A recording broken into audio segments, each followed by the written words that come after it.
Arratsaldeon. Good afternoon.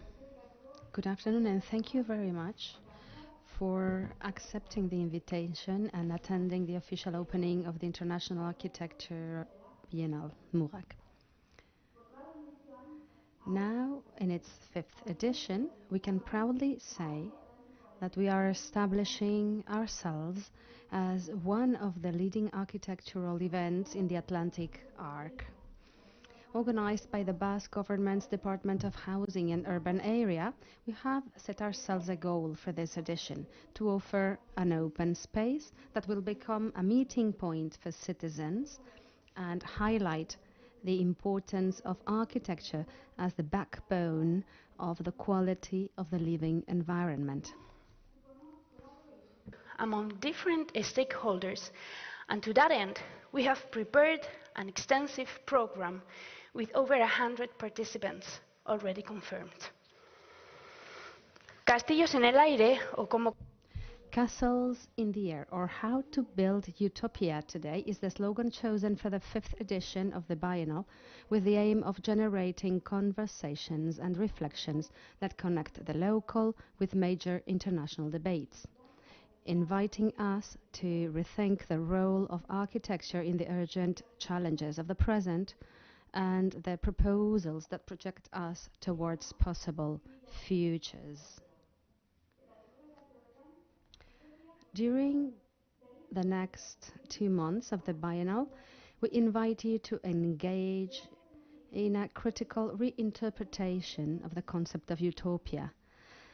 Since its inception, utopia has functioned as a conceptual device that allows us to shift present realities towards alternative scenarios, whether dystopian, whether idealized scenarios, or simply unattainable, as if they were mirrors of our limitations or aspirations. different perspective. We will move away from the abstract or unattainable vision of the term and focus our analysis on what happens when utopia ceases to be conceived as a distant aspiration and becomes a concrete, livable, and close possibility. Azken finean, Biennalaren 5. edizio hau ez da arkitekturaren ospakizun huts batera mugatzen. Biennalak gonbite bat izan nahi du. Elkarrekin imaginatzeko gonbidapen bat. Kontuan izan, egun hauetan sortuko ditugun egitasmo, espazio edo elkarrizketa bakoitzak beste eszenatoki batzuetara leku aldatuko gaituzten aliantzak sor ditzaketela. Ez gara gazteluak airean sortzera etorri. Edo bai. Gure buruari zein utopia mota sortzeko prest gauden galdetzera etorri gara. Por tanto, os invito a que durante esta bienal os dejéis interpelar por las preguntas que surjan y sobre todo os atreváis a pensar en lo posible. Porque quizá el mayor reto de la arquitectura y de la vida misma no sea soñar con lo inalcanzable, sino convertir lo necesario en realidad compartida. Sin más dilación, cedo la palabra al alcalde de Donostia San Without further ado, I give the floor to the mayor of Donostia, San Sebastián, Eneko Goya Lasso.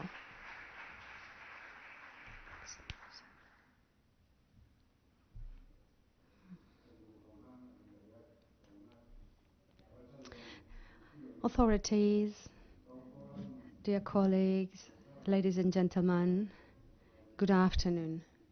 This is the fifth edition of this International Biennale. The opening is this afternoon. It will be my last biennale and the first one where I have the privilege and the honor to participate in the opening. I have had the chance to assist to all of them anyway. And I'd like to make the most of this occasion to thank everyone that's pulled off this biennale, the Basque government, the provincial councils, and all the organisms, all the organizations that make this reflection space possible.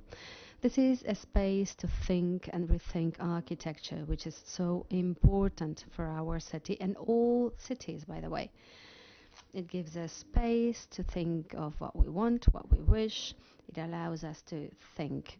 And in the case of our city, having this architecture biennial is a fantastic occasion to face some of the challenges ahead of us. And let's try and see how we can use architecture to build a better city where living together is a value in itself. There are important challenges, like I say, ahead of us. We have the EASO challenge, where we have already had a brainstorming with the Basque government, and after the citizen participation, we'll have to decide what's the design of city that we want to have and how we want to saw and link the city center with the Amaraberri neighborhood. And it's important to make it right, to make the right decision. I hope that this biennial will bring new ideas so that we can make the right decisions. And then, of course, we had the Loyola headquarters, the military headquarters. Now we can start to dream and start having brainstorming, an idea, brainstorming again. I know everyone's working hard on it so that we can start dreaming of that new neighborhood around the Urumea River. So like I said, big challenges ahead of us. And I think this biennial will help us find the right answers for these challenges. That's what it is about, to make the right decisions. And I hope that through the different activities and exhibitions organized, we will be inspired, we will get new ideas, and mainly ideas that will nourish us. Again, congratulations, and thank you for working to make this biennial possible and part of our reality. Thank you.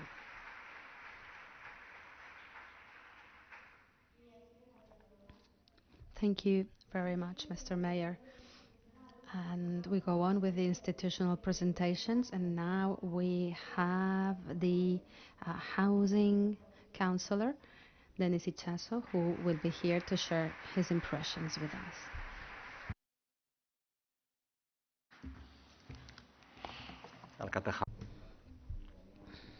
Mr. Mayor, dear authorities and colleagues, good afternoon.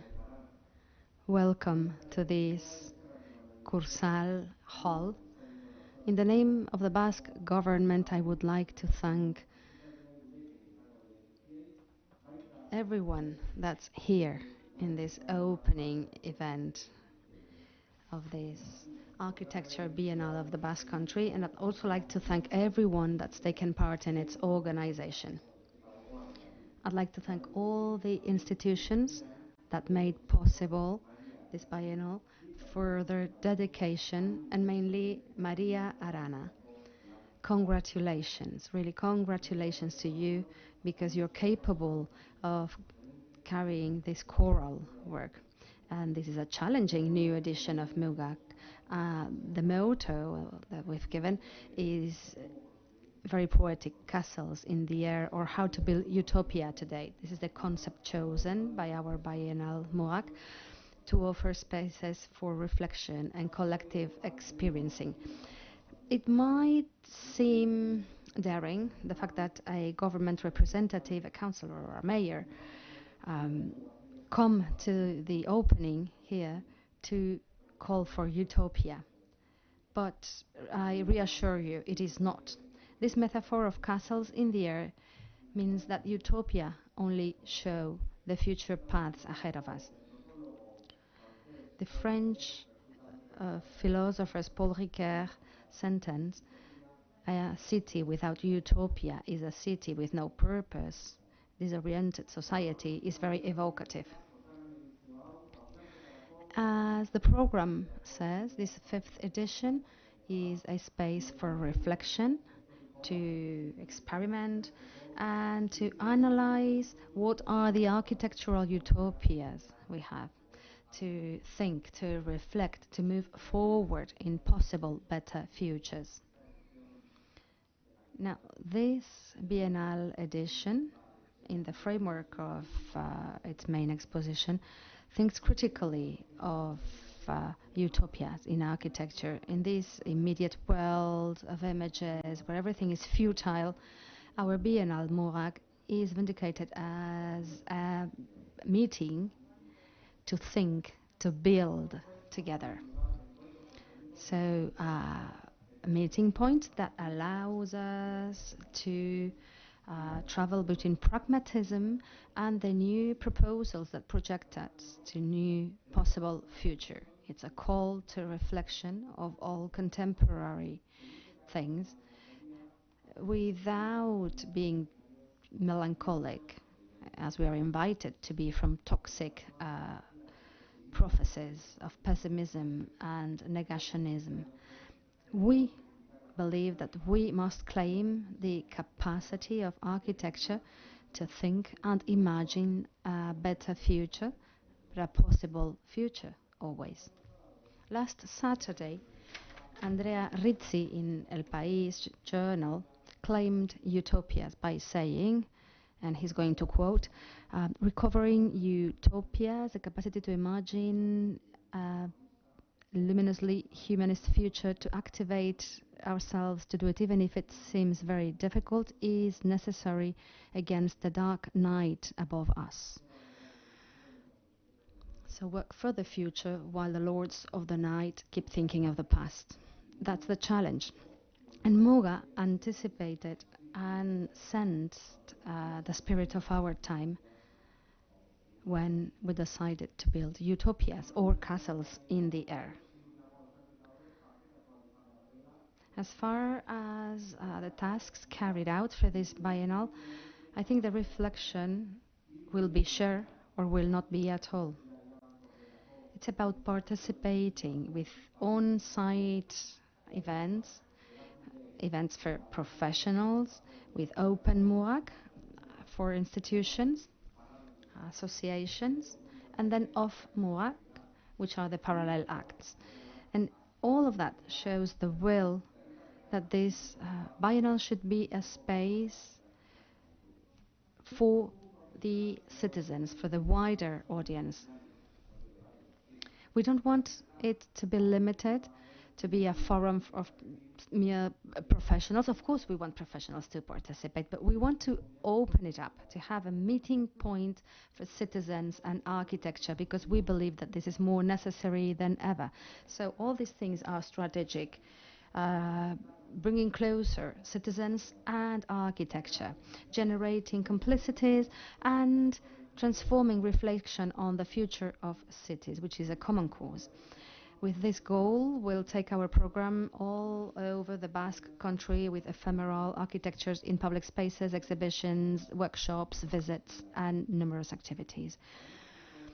We also want to place the Basque Country as a focus of cultural activity around architecture and to promote Basque ones, mainly young Basque architecture. The prize Peña Gancheri to young architects is granted during the biennial because of this commitment.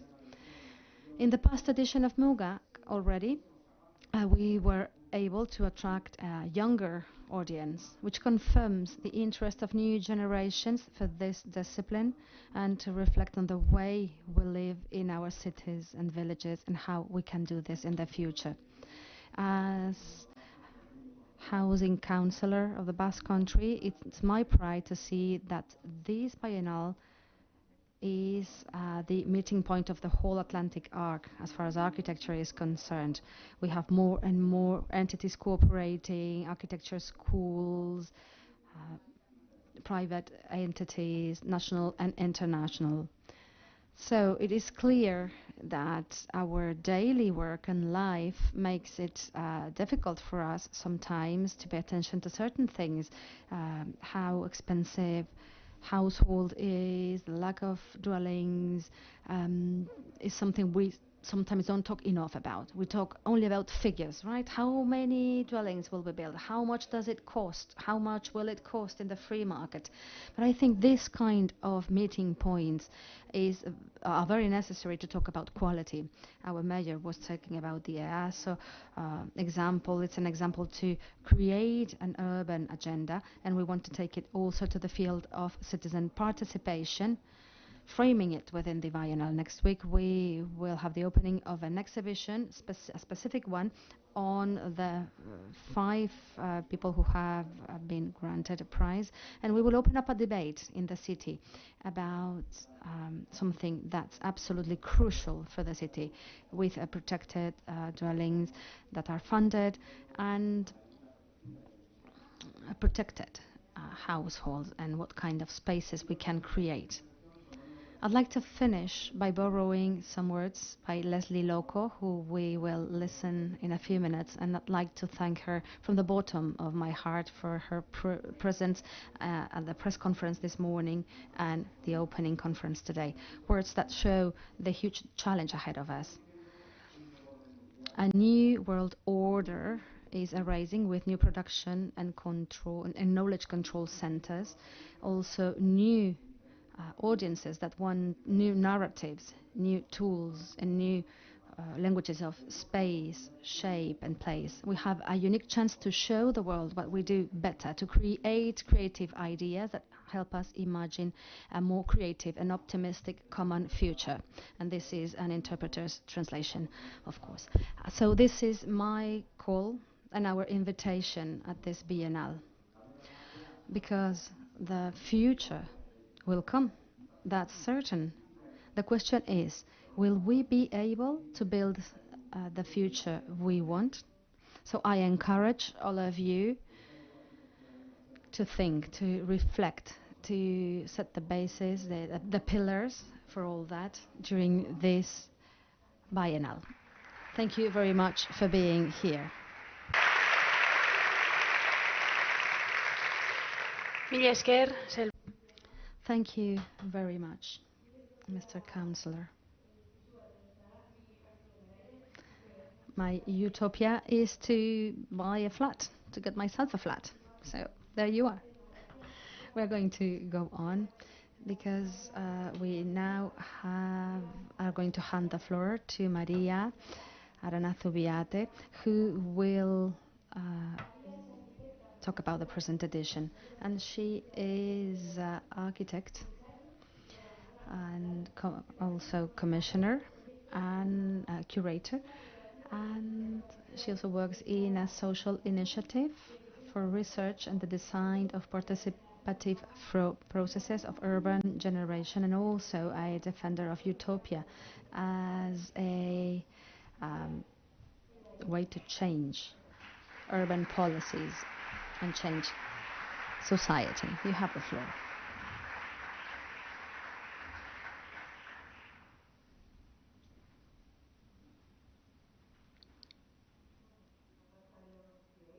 Good afternoon, everyone. The truth is, I am very happy and thankful in front of all this full auditorium.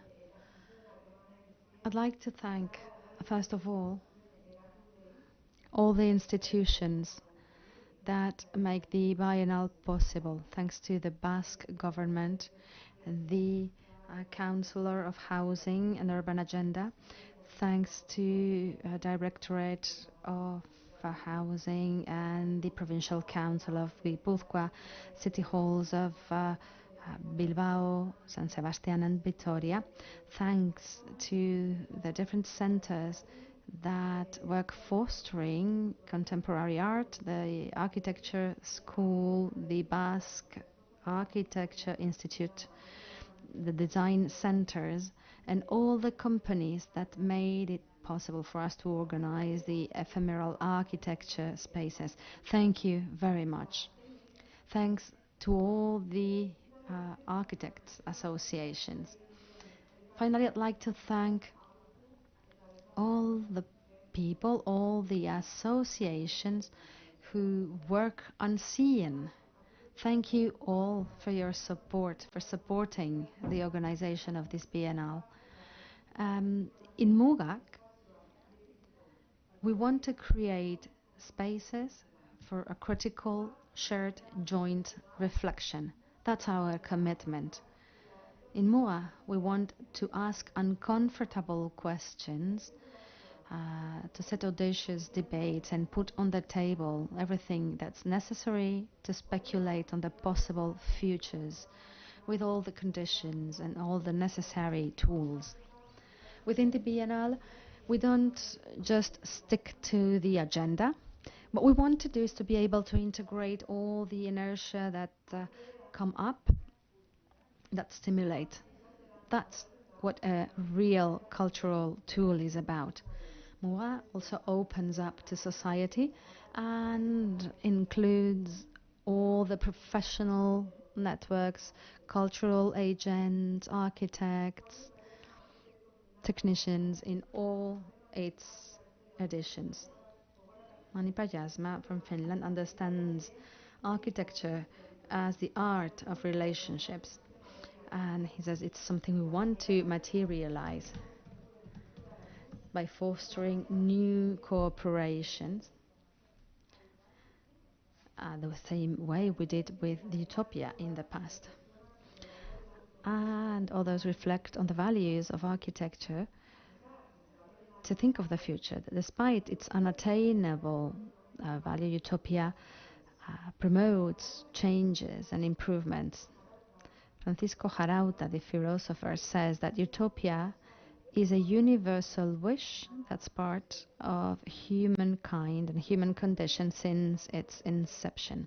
Over the Babel Tower, there are two key ideas that say we are going to make bricks and cook them in the fire, and it shows that technological innovation, brick creation, is a means to emancipation. And another one says they all are a single people and talk a single language. Everything they want to do, they will do. So this is a condition for transformation, according to them. Lewis Mumford, historian and urbanist, says that all societies that are cohesioned have the power to generate their own social utopia. Under the title of the Biennale, Castles in the Air, there's a reference to another sentence written by the same person in 1922 in a dystopic context after the end of the Second World War, where he said that the most important task then was to build castles in the air. Mumford reminds that utopia are not just dreams, but critical responses to social and cultural contexts of each time. With this premise and under the title Utopia, the exhibition will be open tomorrow at the Basque Architecture Institute with works of two internationally renowned architects that show that utopia is also a way to understand reality. The new Constant Babylon that you see here is one of the works that are shown in this exhibition. This is a global city with big, high structures free of borders where human beings can move freely. It's designed for a humankind that's been freed from work due to the automatization of machines. For Mumford, utopias come under two main ways: the escape utopias, to get away from existing reality, and regenerative ones that aim at transforming it. And of course, he talks about a fundamental risk. When utopias become real, they can become its opposite. This exhibition opens up the space for contemporary utopia, showing that architectural utopia of the 20th century have been transformed into dystopian landscapes. They examine how collective ideas take shape through architecture. They're not neutral, they condense fears and aspirations over time. The project Universe by Chuspo Pollo questions the values that the building of the UN wanted to embody. A poetic fiction that's very modern, but also includes political power and visual memory. The photographic work by Juno Calypso, What to Do with a Million Years, shows an underground architecture conceived in the Cold War. And the fear, we can still feel it now. According to Mumford, evasion utopia are an imaginary refugee for the present issues. They express the wish of a possible life, and Sir Peter Cook, founder of Archigram, shows two of its most important works, The Plug-in City, 1964, and Filter City, 2020. They both show a technified city opened to games and to play. Cook will give a conference the 22nd October at the Principal Theatre, and he will talk about his vision of architecture as a tool for imagination and change. En un mundo urbano marcado por In an urban world full of inequalities, architectural imagination can be a political transforming tool. Regenerative utopias aim at stopping the deterioration of cities, not just recovering what's been lost, but also suggesting new ways of living together. Architecture is not just a building, but a means to create links and draw new maps and futures. The African Futures Institute shows how we can rethink things not just for Africa, but also understanding that its future has an impact worldwide. African Futures Institute wonders, among other things, what would happen if a new African school would show the global north to integrate equity and inclusion in the pedagogy. What if we revert almost 1,000 years of exploiting activities, granting a new ground to flourish for Africa? What if Africa was really understood as a lab for the future? The African Futures Institute aims at promoting thoughts that can tackle the most complex issues of the planet, placing African activity as a transformation driver. Founded in Accra by Leslie Oko, it's a platform to imagine African futures from the continent itself, tackling questions such as decolonization, climate change, migrations, and social justice. An institution that embodies a utopian idea where colonial narratives are rewritten with new ways of emancipation and recognition that go over the idea of imposed periphery. We have its founder with us today, Professor Leslie Loco. We are very, very happy and very grateful for your visit. And we also want to acknowledge the effort you've made to come all the way here from Ghana. And I want to hand the floor to Professor Leslie Loco, and I'm sure you're going to be delighted with her conference. Thank you very much.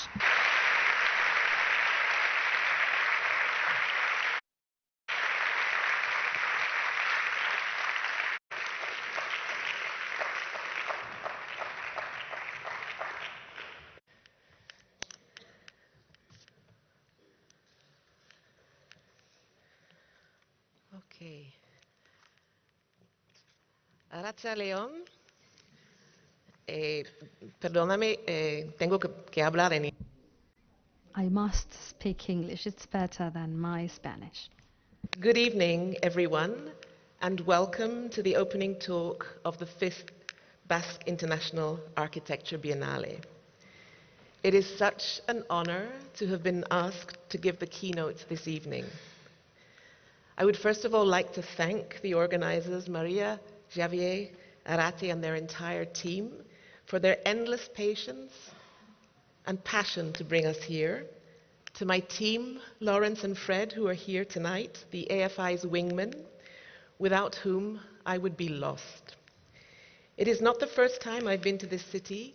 I was last here in 1998, but it's a very special invitation for all kinds of reasons.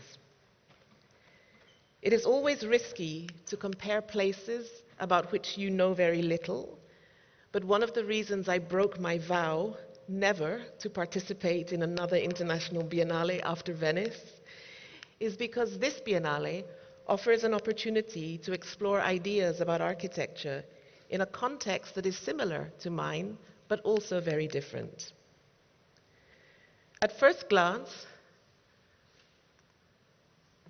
asking someone from Ghana to open an exhibition in the heart of the Basque Country might seem like a bit of a stretch. Although the distance between Europe and Africa is at its narrowest in the south of Spain, we are ostensibly worlds apart. But Spain, like Africa, is a complex term. Questions of identity, language, territory, freedom, which for me have always been key to understanding the role that architecture plays in our lives, are very close to the surface here as they are where I come from. These are not simple, one-dimensional questions. They are nuanced, complex, interwoven, and often unstable, the very things that architecture is not. As the world becomes more polarized, it is increasingly difficult to find the spaces, whether digital or physical, where dialogue across the dividing lines of race, politics, class, and culture can take place. Biennials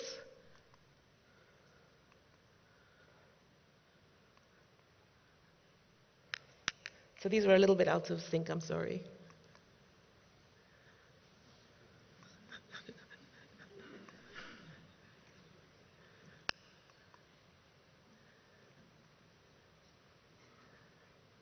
Okay.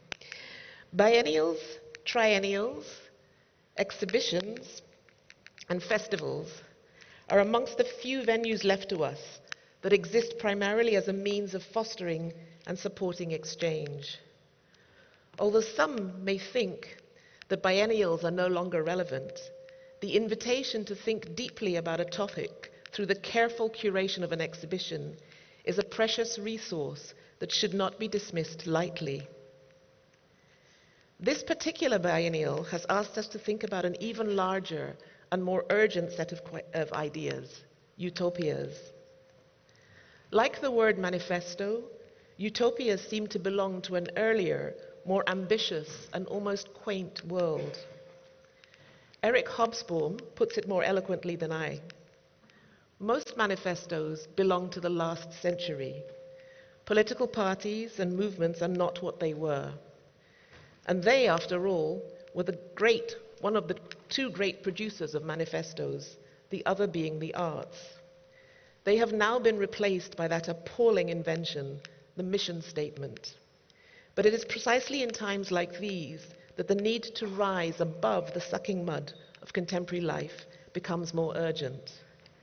As the title of my talk implies, there is no time like the present. They plunder, they butcher, they ravish, they make it desert and call it peace. They make it desert and they call it peace.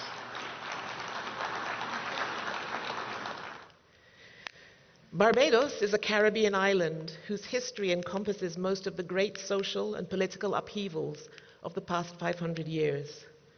From colonization to slavery, rebellion to emancipation, independence to republicanism, this tiny island nation of roughly 300,000 people have one of the strongest democracies in the Southern Hemisphere. The country's Prime Minister, Mia Mottley, delivered a powerful address at the 80th United Nations General Assembly last month, warning of a crisis of truth undermining global order. For those who were able to sit through the UN General Assembly, the overriding sense of inequality and injustice across almost every metric imaginable must surely mark a low point in human history. At the beginning of this year, I was interviewed by Wallpaper magazine and asked to reflect on the times we live in.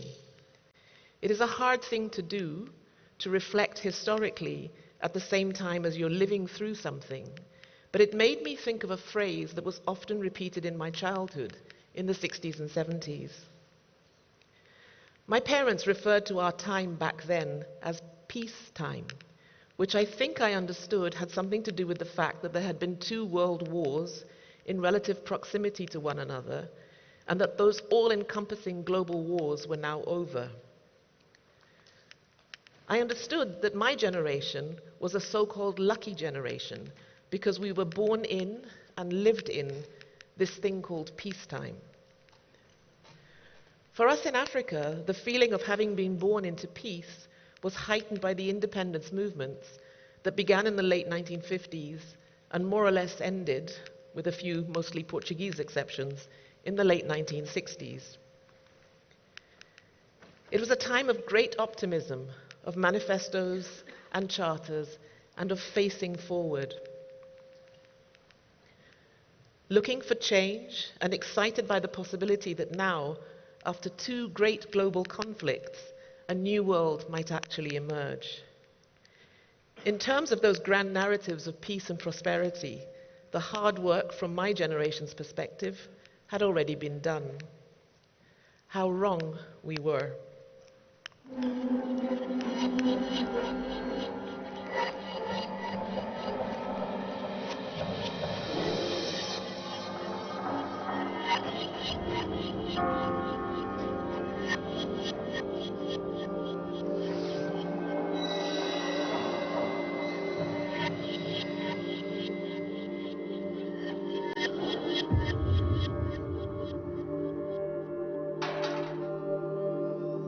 The people are simply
In the framing statement for Castles in the Air, the curators write, "In the turbulent moment in which we live, the need to return to talk about utopia as a system of thought that helps us walk towards possible futures seems clear."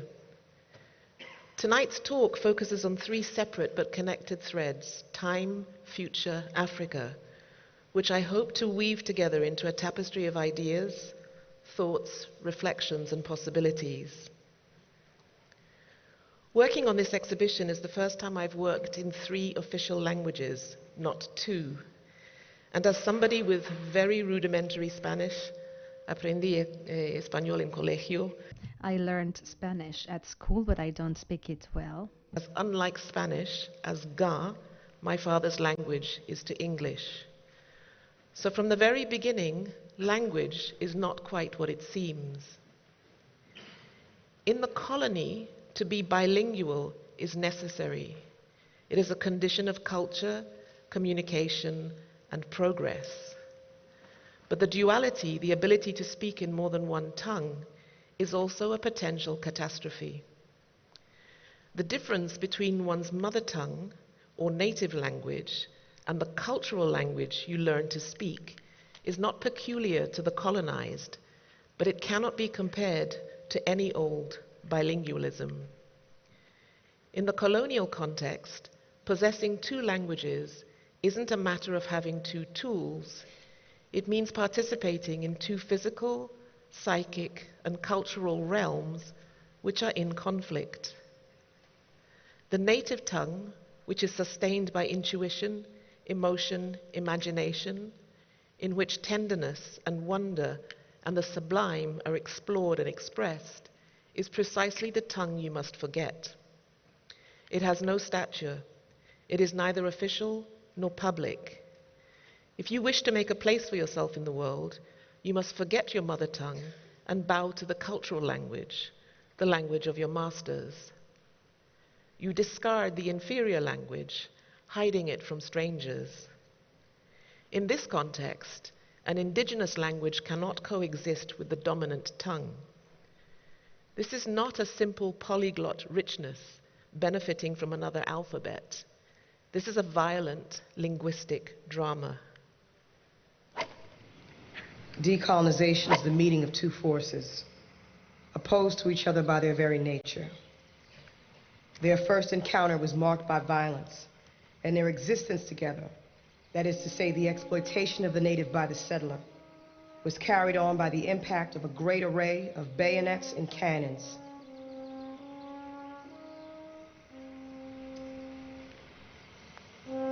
In decolonization, there is therefore the need of a complete calling into question of the colonial situation. If we wish to describe it precisely, we might find it in the well-known words, "The last shall be first, and the first last." Decolonization is the putting into practice of this sentence. That is why, at a descriptive level, all decolonization is successful.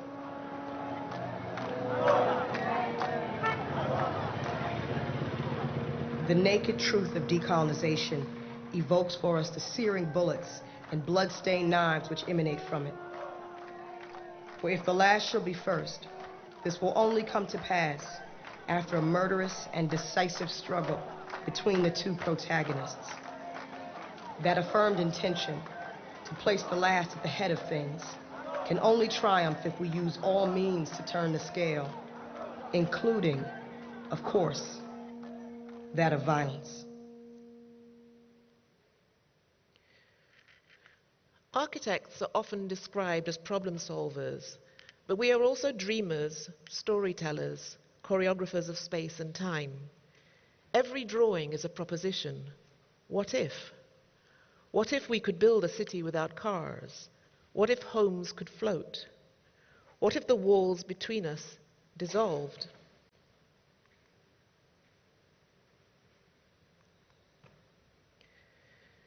Corbusier's Ville Radieuse was the ultimate utopian narrative. Towers pierced the sky, wide boulevards were lined with trees.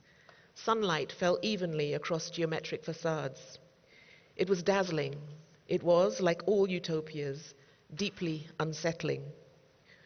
Once you begin to ask who has the right to live in those towers and who remains outside, who sweeps the boulevards, who takes out the trash, whose bodies are excluded from that radiant light, the dream begins to darken.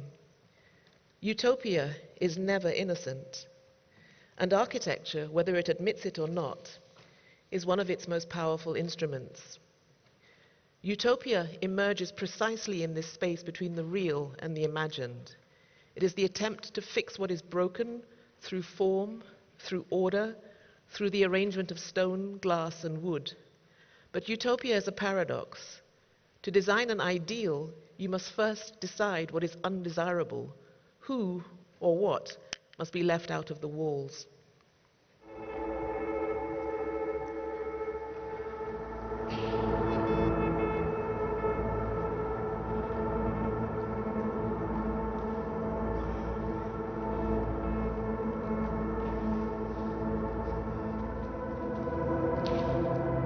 And this is what we found, an inventory of feminist upheaval.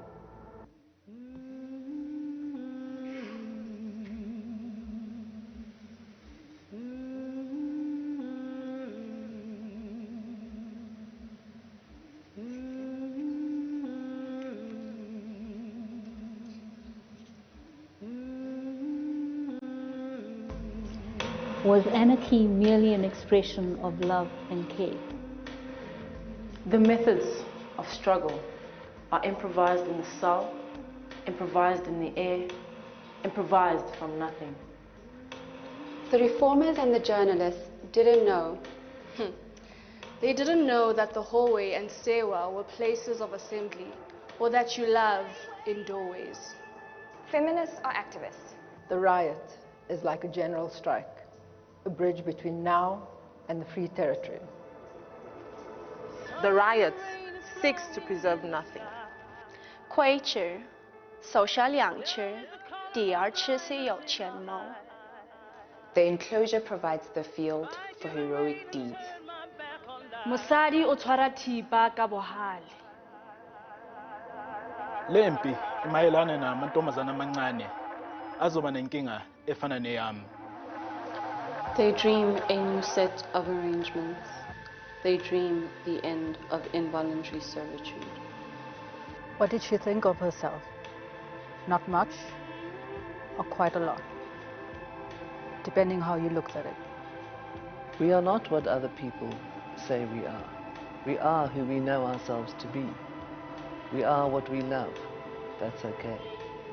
What we stand on is not masonry. It is the torn place, unhealed. Yila izilonda zingapholi khona. Yila izilonda zingapholi khona.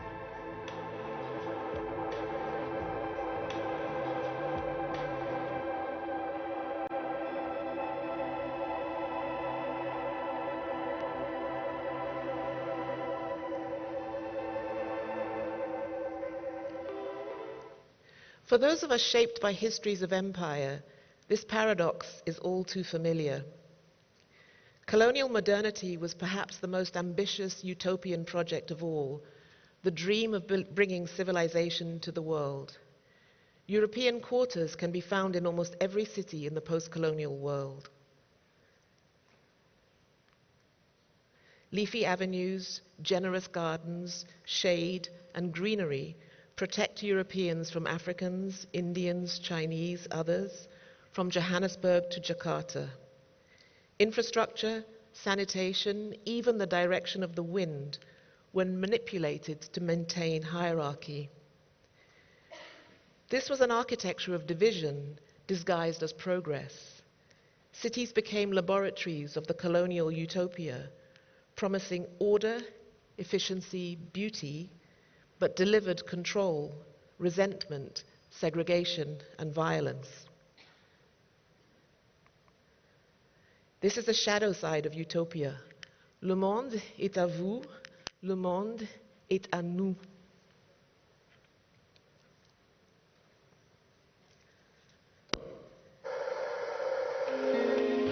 At dawn, a young man stands on floating junkyard in a desolate riverine area where nature has overrun machine.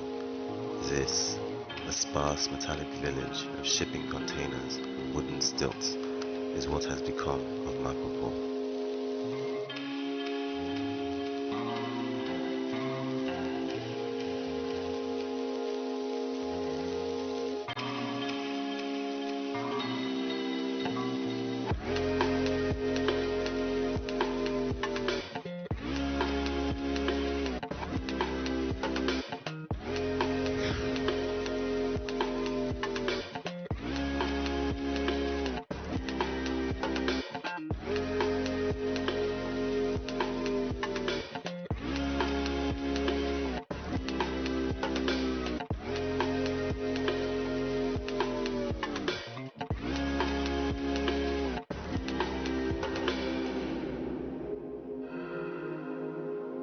Dawn is indigo with moonlight and stained with distant gas flares. Beside the man is an orb of light which emanates from a lantern in the possession of a young girl. Before the man and the girl is a canoe upside down on wooden stilts. The man and the girl are father and daughter. Father drops the lantern and tries to push the canoe off the stilts. The girl helps as well, and her father stocks it with bales of fishing nets. Her father jumps into the boat, and she drags an oar, and then she tries to enter the canoe. He refuses, and she sulks. He turns away towards the lagoon and begins to paddle. Soon, he is beyond his compound, his quarter, and begins to converge with other fishermen who, like him, are heading out to sea. He canoes past these fishermen, who greet each other by tilting their oars. A boat passes by with women dressed in white wrappers, holding gourds. One holds a rope around a white calf, another holds a gong. All hail Uluweri, goddess of the sea.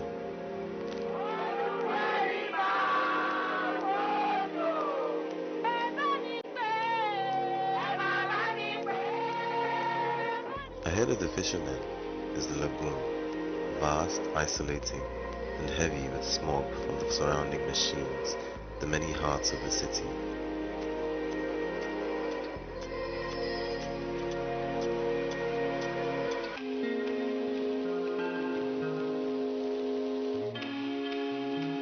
When the other lights from the canoes have disappeared, there is some movement. It startles him, pokes the net, and out his daughter emerges. But he's not impressed. He's disappointed because she's disobeyed him. In what time they had spent arguing, the smog has thickened. The girl searches the water for her reflection. Then, suddenly, the man stops. From above, a ray of light from a menacing patrol jet surveys the water, searching.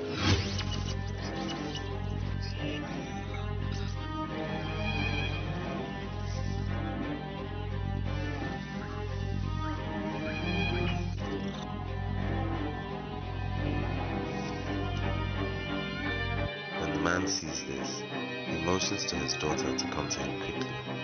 When the light hits the canoe, the man and the girl are nowhere to be found.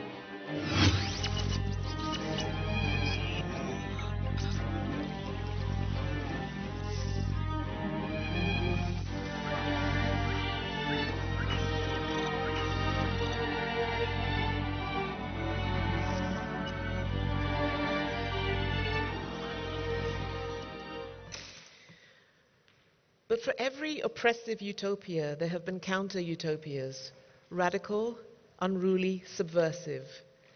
Think of archigram's walking cities in the 1960s, massive machines striding across the earth like nomads, or Super Studio's continuous movement, an endless grid wrapping around the globe.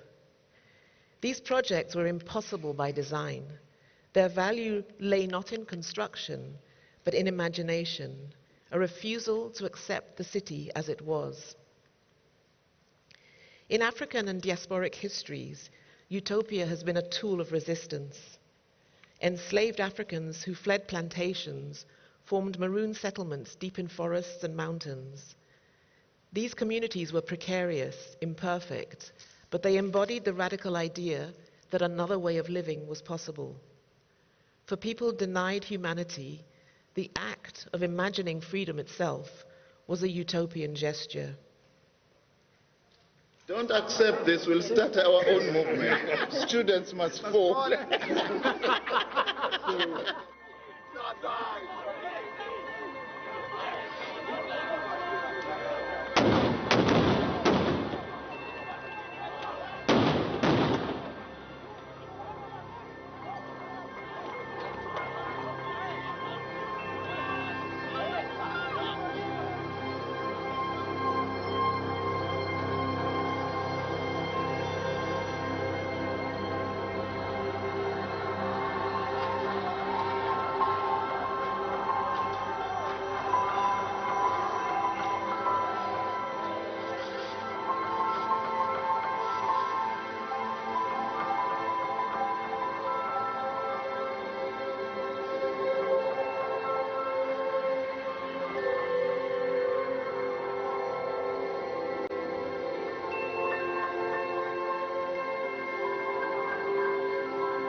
Here on the Southern North, we've moved to a bit of a safer place, just so that we're able to speak to the students, at least in an environment that is a bit conducive to bring you this live coverage. But we'll certainly go towards the Southern Lawns at the moment and bring you all the latest from there in terms of the other reaction and the violent nature of that reaction that is taking place on the other side of the Southern Lawns. But what I can tell you is that from where I'm standing, I can see again, as you can hear there again, stun grenades being shot again, being fired here on the Southern Lawns, screams coming from some of the students, and also some of the tires as well as toilets that were burning a bit earlier on.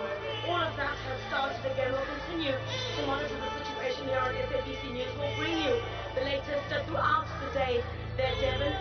Certainly, students seem to be quite furious over the latest developments. Back to you, studio.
We now live in an age where grand utopias feel impossible. The climate is collapsing, inequality widens by the day, mass migration unsettles borders and identities. Centuries-old cities are wiped out in months. In such contexts or conditions, utopia can feel indulgent, even dangerous. But it is precisely in these conditions that we need utopia most. Not as the fantasy of perfection, but as a method of critique, a way of saying that this world is not enough. So what is the task of architecture today? Not to design radiant cities for an imagined elite, not to promise heaven on earth, but to create the conditions in which multiple futures can unfold. Perhaps utopia now is not the gleaming tower, but the porous wall.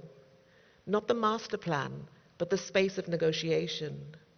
Not the city of order, but the city of encounter, where difference is not erased, but welcomed. In practical terms, this might mean housing that grows with inhabitants, rather than fixing them in place. Streets designed for improvisation, not surveillance. Public spaces that allow friction and conflict as much as harmony. It means treating architecture not as a finished object, but as an unfinished conversation.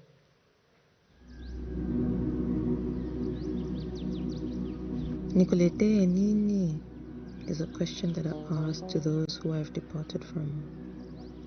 What should I bring you in my effort to return?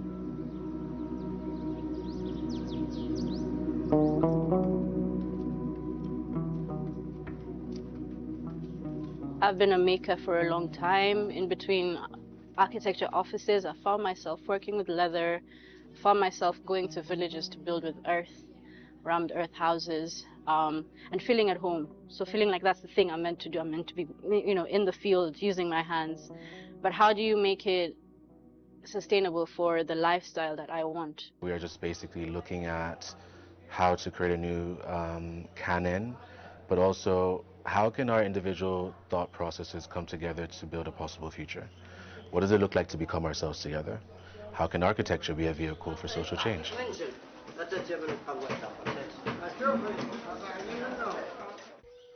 I've always been interested in what we call geopoetics, like seeing the landscape and the site beyond its technical or objective qualities. So what can we get from a site? And Scripts are a series of questions that we all kind of speak that transcend.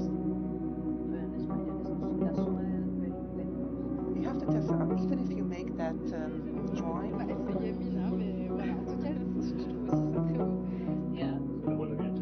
En venant ici, je me suis rendu compte qu'il y avait plein d'autres personnes qui étaient dans des dynamiques complémentaires à la mienne et qui, par différents échanges, en fait, on a vraiment commencé à tisser des liens assez forts de travail et des liens humains qui sont assez encourageants et donnent de l'espoir justement sur tout ce qu'il y a à faire en Afrique.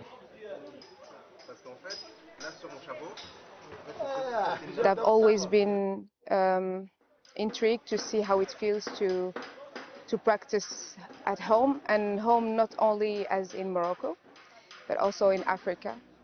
How would you image it? Would you take a close-up? Would it be, massive panoramic view? We'll state something interesting. These are future practice, looking forward. See what color matters in your work and develop a palette from that. If you think about the discipline of architecture, it's quite a broad term. It encompasses not only what you do as a professional architect, but the way you think about how architecture impacts society at large.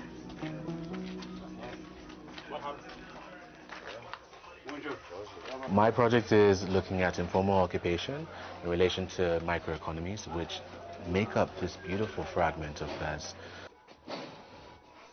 There are very many nuances and narratives dwelling on the AKA ruins and the voids, but we would like to look at how people have taken upon themselves to care for buildings through practice.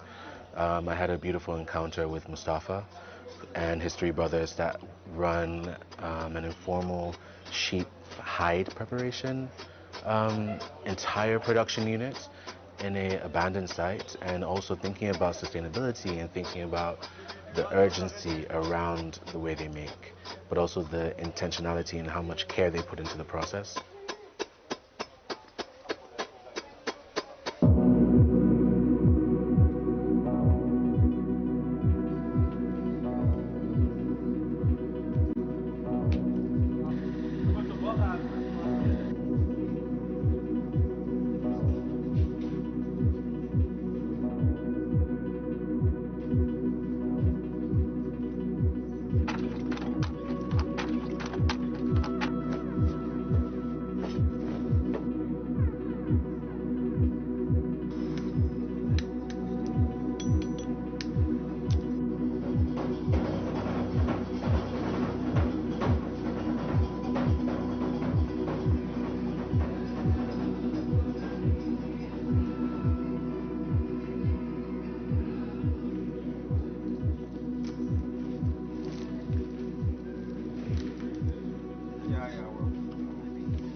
Good morning, everybody. I hope you can all hear me. Welcome to the final day of this month-long experiment. Could we just give a round of applause to everybody?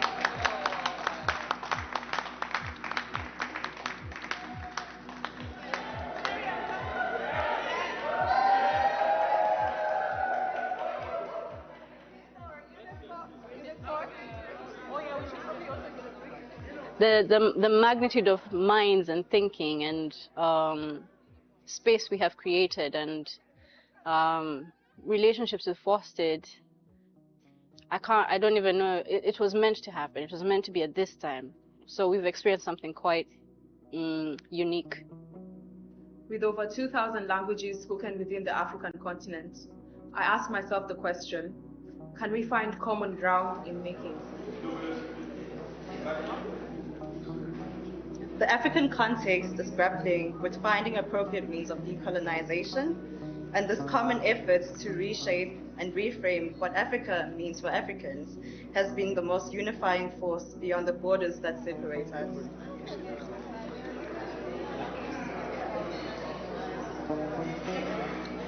Before, I often looked at African city through the lens of what is missing: safety, infrastructure, public spaces. But working in different contexts, from Burkina Faso to Morocco, I realized something important. Africa already holds many answers within its own spaces and traditions. Et en arrivant ici, j'étais vraiment surpris, non pas surpris, mais vraiment heureux de pouvoir découvrir un peu toutes les pratiques différentes que l'on peut trouver dans différents endroits d'Afrique. It's been an honor to be here with fellow thinkers, dreamers, architects, designers, researchers, artists, and most importantly, human beings. My thinking about the future has been sharpened in two ways. Firstly, through a realization that many of the answers to our future challenges lie in the past. Secondly, engaging with the topic of heritage here in Fez has prompted a reflection on what we have inherited from those that came before us. NAS has been a time and place that has allowed for me to start a dialogue with the future. And in doing so, the idea of possibility has grown. Through the first nomadic African studio, I've written to the future.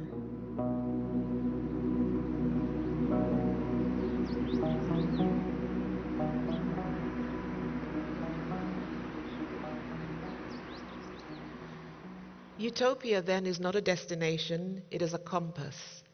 It orients us towards futures we cannot yet fully see. And as architects, our responsibility is not to dictate those futures, but to hold open the possibility that they may exist. In this sense, architecture's greatest gift is not the buildings we design, but the courage to imagine differently. Because without the courage to dream, we are left only with what is. Thank you.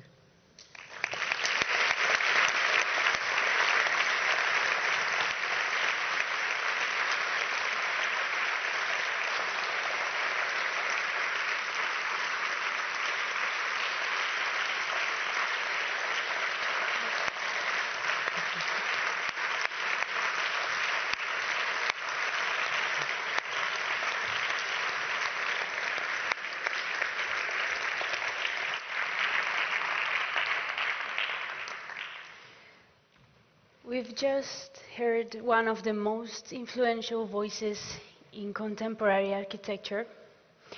Professor Leslie Loko-Obe is founder of the Graduate School of Architecture in Johannesburg and the African Futures Institute in Ghana.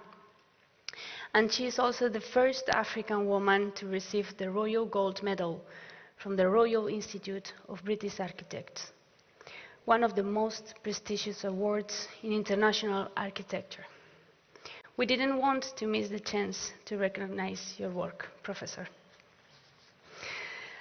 It has been a pleasure and a great privilege to have you with us for the biennial's opening lecture. On behalf of the organization, thank you very much for sharing your wisdom and experience. At this point, I have to say, zuek ez dakizu zer dagoen orain nire gidoian idatzita. I guess the organization thought 3 languages were not enough for me. So I'm trying something now. Sorry for my Akan. Merasepi Leslie, Eyani gie kesese metumi, ate wadawene fiwano pepeepe. Barkatu eta eskerrik asko.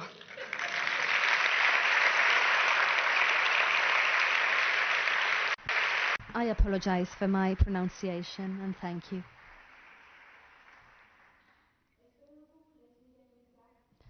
We hope you enjoyed it, and above all, that Leslie's words and images have been a model to implement architectural policies that will transform your daily lives. We are coming to the end of the opening ceremony, but we have a surprise for closure, some music. And I am delighted to introduce Iker Munduate, a musician from San Sebastian, who will be performing an audiovisual piece entitled Mind the Gap.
Mila esker, Iker, eraikin hau goxatzeagatik.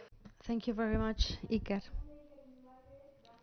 And with Iker Munduate's performance, we bring the opening ceremony of the 5th edition of the International Architecture Biennial to a close. But first, on behalf of the Basque Government's Department of Housing and Urban Agenda, we would like to thank the Provincial Council of Guipúzcoa and the City Councils of Bilbao, Donostia, San Sebastian, Vitoria, Avic, and the Basque Institute of Architecture, and all the collaborating entities, academic partners, sponsors of ephemeral architecture, the commissioner, and the exhibition design team, and also the media partners who are accompanying us in the organization of the 5th edition. And, of course, I'd like to remind you that tomorrow the biennial begins. You remember, right? Many things happened since the last one. So at 11 o'clock in the morning we'll have the opening ceremony starting, and we'll have then a round table discussion starting at noon. And then, of course, in the rest of the capitals of the Basque Country, many things will happen, many occasions to take part. So enjoy it.